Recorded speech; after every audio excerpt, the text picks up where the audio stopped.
That Washington football team is really fucking good. Everything we do is going to be about winning. Okay, we're going to learn to do things the right way, and that's the only way we're going to do them. Because if it doesn't help us, we're not doing it, man. That's just as simple as it gets. Win the Super Bowl. That's I mean it, too. You know, one of the things that the only reason you become a head coach in this league, in my opinion, is to win. That's it. That's the bottom line. If you do it for any other reason, you're wrong.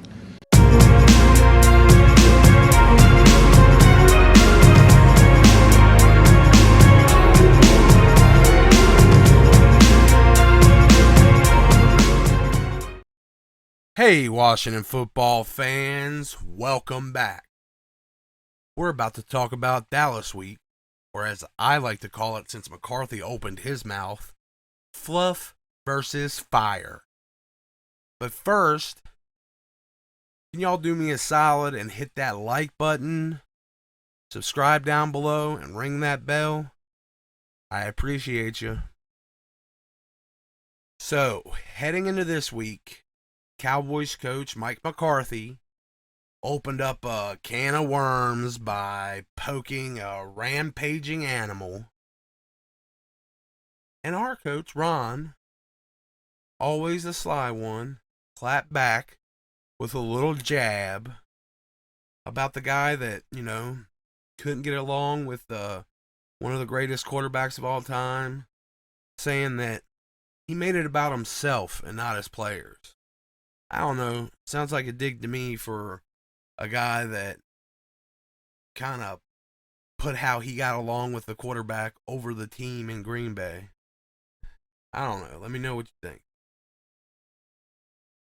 Right now, with our team reaching max levels of passion and fire, we get some extra fuel from McCarthy, trying to puff himself and his team up, like Ron alluded to. Maybe trying to convince his team that, they can win. Here in Washington, we've been chewing lightning and crapping thunder for 4 weeks on perma-hype. So, we'll see what happens. Catch us on the field. I'm pretty confident in us handling this one, and I'm going to talk a little bit about why I think so here. Now, I watched Emmanuel Achu talk about us winning. He's got our back. He's on our side. And he talked about 5-game cycles, and I think that's a good way to look at it because neither of us are the teams we started out as this year. Now, I'm not going to break down 10 games, game by game, how we've been doing. But just comparing how Dallas has played versus us, in the last 5 games, we're 4-1. Dallas is 2-3. And looking at Dallas's last game against the Saints, like that stat sheet was about as even as it gets. 65 to 69 total plays in favor of the Saints. They were both flat out tied in first downs at 17-17. The Saints had, better numerically third down conversions with 15-14 to Dallas's 2-13, but when it's like that close attempt and completion, like conversion wise, it's kind of the same. And the Saints were one of one on fourth downs, while Dallas was 0 of 1. The Saints had one less drive, end in a punt, than Dallas at 6. So Dallas had 7 punts. Dallas had one more sack at 2. The Saints gave up 59 penalty yards, while Dallas only gave up 35. Compared to the Raiders game, Dallas was far more disciplined last week. But people overlook, they talk about all the penalty yards in the Raiders game, and it costing Dallas, but the Raiders gave up over 100 yards in penalties too, so, both of them were wilding out a bit out there. The biggest difference in the Saints game were the turnovers. Dak only threw 1, while Hill threw 4. And even with those extra turnovers, extra penalty yards, the Saints still edged Dallas out on time of possession, all around yardage, passing, rushing, everything. And that's all while the Saints were considerably limited at quarterback. Taysom Hill isn't a prolific passer to begin with, and he was battling a visibly painful finger injury on his throwing hand throughout the game. And they still moved the ball, especially on the ground. I watched the whole game, but there was one drive I remember that it seemed like Hill carried the ball 4 or 5 times in a row, and he was just gaining first down after first down. They couldn't stop him. And Hill actually ended up the leading rusher with 11 carries for 101 yards, 9.2 yards a carry. Like, they could not stop the quarterback. And even though the Saints lost, I think they laid out a game plan that we can use to pretty handily beat the Cowboys. I think we can dominate them on the ground in general, the way we have been. But specifically, I think we can have Taylor Heinicke scramble early and often to just completely take them off base. I think we can also look at the Dallas's game against the Broncos for some inspiration. They beat the Broncos beat Dallas handily, and they played a very similar brand of football to ours. Grinding it out on the ground, time of possession, limiting them on defense. I think we could do the same thing.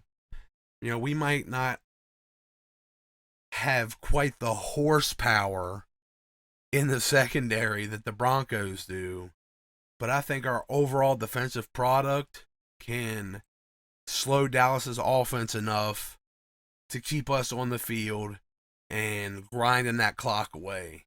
Keep Dak off the field and just grind out that time of possession. It worked on Brady. It worked on Carr, Russell Wilson. No reason it won't work on Dak. All that along with a steady diet of Antonio Gibson, hopefully J.D. McKissick, Taylor Heinicke carrying the ball, heavy doses of scrambles from him. We can use RPOs to suck the defense in, play action to really stick the dagger in when we need to. We don't need to reinvent the wheel here.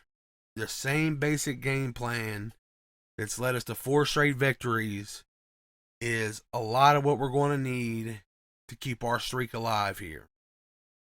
And Dallas's rushing defense has been fairly weak this year. Over the past 3 weeks especially. And that's a big win for us.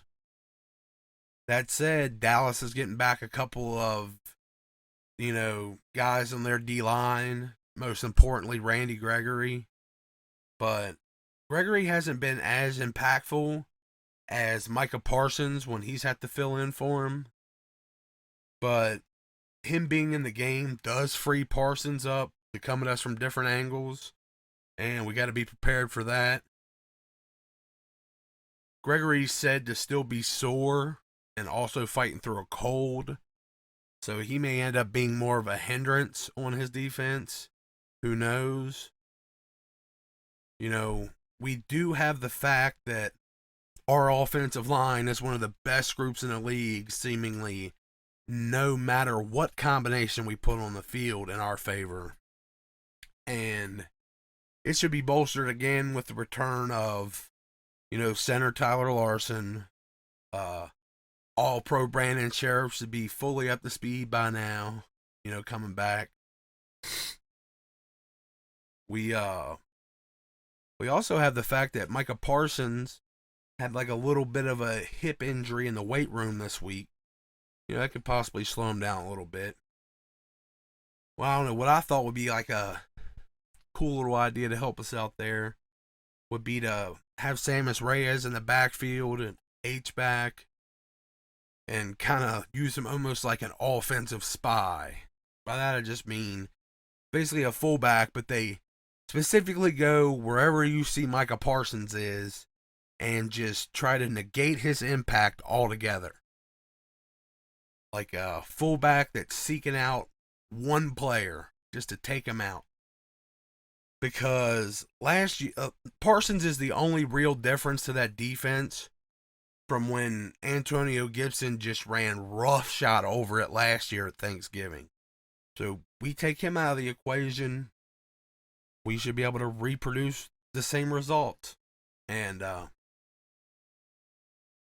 or Alex Armour's out there too, put him in at lead blocker, because our winning heavily depends on being successful in the run game, and Dallas knows that. So they'll most likely be selling out to stop it. Which of course makes us more effective at play action, like I said, but in committing to the run, I think it'd be helpful to keep the numbers on our side with, extra tight ends and fullbacks. Also, having a steady use of RPOs would keep their pass rushers honest. So they're, not trying to get in there and get us the whole time, And I think it could kind of stalemate their defense. We're going to be committing to run the ball, and they're going to know that. But at the same time, they're not going to know which way it's going, and it's going to freeze them up.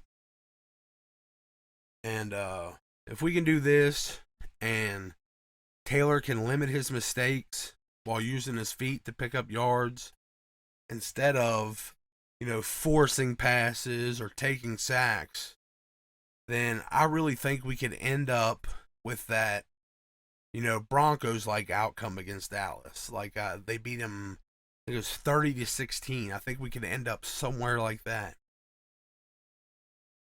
On the defensive side of the ball, we just need William Jackson III, Kendall Fuller, Cameron Curl, and Bobby McCain to have another game like they did against Carolina, or even a replay of the Bucs game would get it done. They did it versus Brady. They did it versus Carr. They did it versus Wilson. We could do it again. And they play like that. They just need to give Allen and Payne just enough time to get in Dak's face. Contesting, cover his first two reads is really all we need. Just a little bit of time for him to go through his progressions for them to get home. And Allen and Payne need to both have very disruptive days to make everything come together. The Saints were getting it done for a while in the game. And I think if Taysom wasn't gimped out, the Saints would have won that game.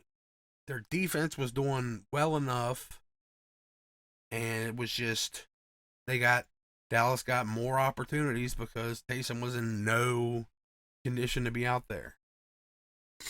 Now, since Tampa Bay, we've kind of switched our defensive scheme a bit from cover 3 to a lot more cover 2, but we're also disguising our cover 3 better, coming out of cover 2, or disguising cover 3 as cover 2. And it's made us way less predictable than we were early on. And it's causing teams to have to execute a lot more short plays and making them have to play near perfect. It's the epitome of the bend don't break working. We'll give you 3 yards, 5 yards, and then eventually when it comes time for you to get that 2 yards you need, You'll make mistakes. That's what it's kind of based on. And we're playing it perfect. And it's forcing teams to have to try to beat some of our best players to move the ball on us. It's not working out for them. They can't run the ball like you would normally. You could normally run the ball pretty easy against cover 2. But Landon Collins is really been getting it done since he moved to linebacker. And Cameron Curl, with all his range, is able to come down from safety and help cover that up. So Jack finally switched things up a bit, and then he cranked that dial and got everything to maximum effectiveness, and we are good to go. All in all, I think if Landon Collins is healthy, it's kind of the key. If he's healthy and on the field against Dallas, we should have a Denver Broncos type win in this game. I know that sounds crazy, but I really think we could pull that off. If he's not, I think we still can win, just like we did last week. It'll be tougher, it'll be closer, but we'll still be able to pull it off. So I think Landon's going to play, and my prediction for the score is 27-16 Washington football team. And yeah, can't wait to see the game tomorrow. Sorry I got this out so late. If you listen this long, I love y'all. Please remember to like, comment, and subscribe. Let me know how you think we're going to do. Love y'all. Peace.